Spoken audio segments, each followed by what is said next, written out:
ប្រធានាធិបតីត្រាំជំរុញឲ្យថៃគោរពបទឈប់បាញ់ប៉ុន្តែបែរជាលោកអនុទីនបានប្រាប់ទៅលោកត្រាំបែបជំលើយវិញថាត្រូវទៅប្រាប់កម្ពុជាជាមុនគណៈកម្ពុជាបានគោរពយ៉ាងពេញលេញនៅបទឈប់បាញ់នេះនាយករដ្ឋមន្ត្រីថៃលោកអនុទីនឆានវីរ៉ាគុលគឺបានបង្ហើបប្រាប់លទ្ធផលនៃកិច្ចពិភាក្សាជាមួយនឹងប្រធានាធិបតីអាមេរិកគឺលោកដូណាល់ត្រាំដោយបានអះអាងប្រាប់មេដឹកនាំអាមេរិកថា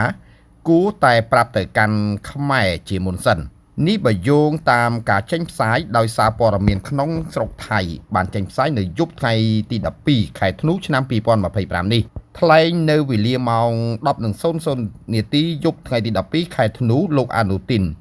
បានបញ្ជាក់ថាលោកត្រាំចង់ឃើញបទឈប់បាញ់និងចង់ឲ្យថៃអនុវត្តតាមសេចក្តីថ្លែងការណ៍រួមម៉ាឡេស៊ីហើយជាការឆ្លើយតបនោះឃើញថាលោកអនុទីនបាននិយាយបែបការពារថាថៃបានគោរពតាមលក្ខខណ្ឌរហូតមកប៉ុន្តែកម្ពុជាទេបានរំលោភមុនដូច្នេះថៃចាំបាច់ត្រូវការពារអធិបតេយ្យភាពនិងអាយុជីវិតរបស់ប្រជាជនក្រសួងការពារជាតិកម្ពុជាតែងតែចេញនូវសេចក្តីថ្លែងការណ៍និងប្រកាសជូនដំណឹងជាប់ជាប្រចាំថាកម្ពុជាតែងតែគោរពយ៉ាងពេញលេញនៅកិច្ចព្រមព្រៀងបទឈប់បាញ់នាពេលកន្លងមកគឺភាគីថៃទៅវិញទេដែលជាអ្នកបំពានយ៉ាងព្រៃផ្សៃមកលើកម្ពុជានោះបាទនេះគឺជាខ្លឹមសារនៅក្នុងជំនួបតាមទូរស័ព្ទបាទជាមួយរវាងលោកដូណាល់ត្រាំដែលជាប្រធានាធិបតីសហរដ្ឋអាមេរិកជាមួយនឹងលោកអនុទីនឆានវីរ៉ាគុលនាយករដ្ឋមន្ត្រីថៃបាទដែលបានធ្វើឡើងនៅយប់ថ្ងៃទី12ខែធ្នូឆ្នាំ2025គឺក្នុងនោះឃើញថាលោក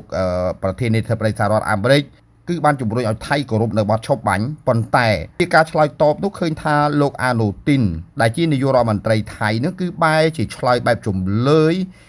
ដាក់លោកត្រាំវិញថា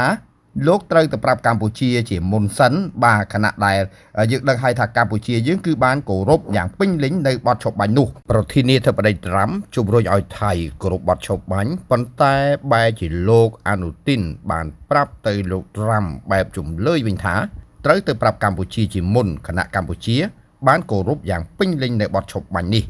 នាយករដ្ឋមន្ត្រីថៃលោកអនុទីនឆានវីរ៉ាគុលគឺបានបង្ហើបប្រាប់លទ្ធផលនៃកិច្ចពិភាក្សាជាមួយនឹងប្រធានាធិបតីអាមេរិកគឺលោកដូណាល់ត្រាំដោយបានអះអាងប្រាប់មេដឹកនាំអាមេរិកថាគួរតែប្រាប់ទៅកាន់ខ្មែរជាមុនសិននេះបើយោងតាមការចេញផ្សាយដោយសារព័ត៌មានក្នុងស្រុកថៃបានចេញផ្សាយនៅយប់ថ្ងៃទី12ខែធ្នូឆ្នាំ2025នេះថ្លែងនៅវេលាម៉ោង 10:00 នាទីយប់ថ្ងៃទី12ខែធ្នូលោកអនុទីនបានបញ្ជាក់ថាលោកត្រាំចង់ឃើញបទឈប់បាញ់និងចង់ឲ្យថៃអនុវត្តតាមសេចក្តីថ្លែងការណ៍រួមម៉ាឡេស៊ីហើយជាការឆ្លើយតបនោះឃើញថាលោកអនុទីនបាននិយាយបែបការពារថាថៃបានគោរពតាមលក្ខខណ្ឌរហូតមកប៉ុន្តែកម្ពុជាទេបានរំលោភមុន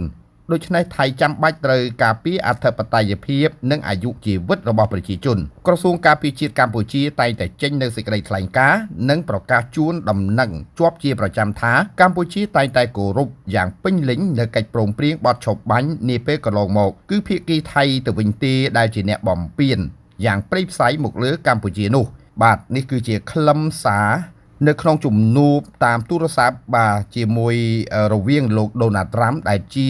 ប្រធានាធិបតីសហរដ្ឋអាមេរិកជាមួយនឹងលោកអនុទីនឆានវីរ៉ាគុលនាយករដ្ឋមន្ត្រីថៃបាទដែលបានធ្វើឡើងនៅយប់ថ្ងៃទី12ខែធ្នូឆ្នាំ2025គឺក្នុងនោះឃើញថាលោក